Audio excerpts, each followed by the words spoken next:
Thierry de Sagalos, le Rassemblement national a annoncé ce lundi qu'il retirait son investiture à la candidature à la liste menée par Olaf Rogvam.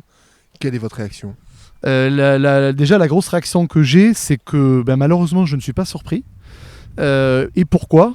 Parce qu'en fait, nous avons été nombreux à être piégés par le fait que Jamel Boumaz s'est retrouvé en 3e position.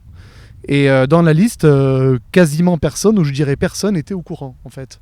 Moi, je l'ai appris 1 heure après le dépôt des listes et la date limite de dépôt des listes. Et donc, à ma grande stupéfaction, j'ai annoncé à Olaf que je ne pouvais pas participer à la conférence de presse de présentation des colistiers, car je ne voulais pas être dans le même endroit que cet énergumène. Et j'ai refusé de faire les prochains tractages. Donc, Olaf était embêté. Je lui ai dit que, en prenant Jamel Boumaz, ça malheureusement auto-flingué la liste. Voilà, et donc ça m'a beaucoup déçu, beaucoup affecté, parce que je vois pas pourquoi on met quelqu'un en 3e position qui a passé 6 ans à faire des quenelles et qui a finalement fait n'importe quoi sur finalement de l'homophobie, de l'antisémitisme et des choses vraiment, je pense, qui n'ont plus lieu d'être dans un parti comme le RN, même si moi je suis qu'un profane pour le RN puisque je n'ai fait que quelques jours de tractage avec eux.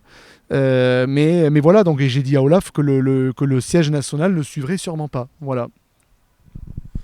Que pensez-vous de la réaction d'Olaf Rogvam aujourd'hui qui annonce qu'il a été escroqué par Jamel Boumaz ?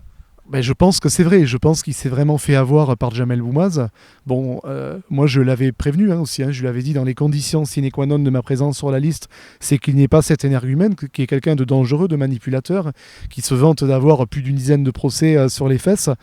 Voilà, et donc aujourd'hui, Olaf aujourd'hui est victime de cette chose, en fait, de ce qui est en train d'arriver. Et voilà, il a été, je pense, naïf. Parce que c'est Olaf Rogvam qui a décidé donc de mettre Jamel Boumaz sur cette liste. C'est vrai, mais j'ai remarqué quelque chose d'hyper étrange. Alors, il y a 2 choses.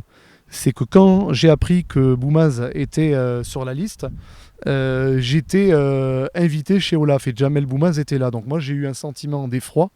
Je me suis dit non, c'est pas possible, il va pas faire cette connerie. Et j'ai eu l'impression que Jamel a pris complètement le dessus, malheureusement, sur Olaf. Et j'en veux aussi pour preuve que sur la conférence de presse à laquelle je ne suis pas allé, et j'en ai eu confirmation par plusieurs journalistes et plusieurs articles, on a entendu Jamel Boumaz plus de 50 minutes et Olaf moins de 9 minutes.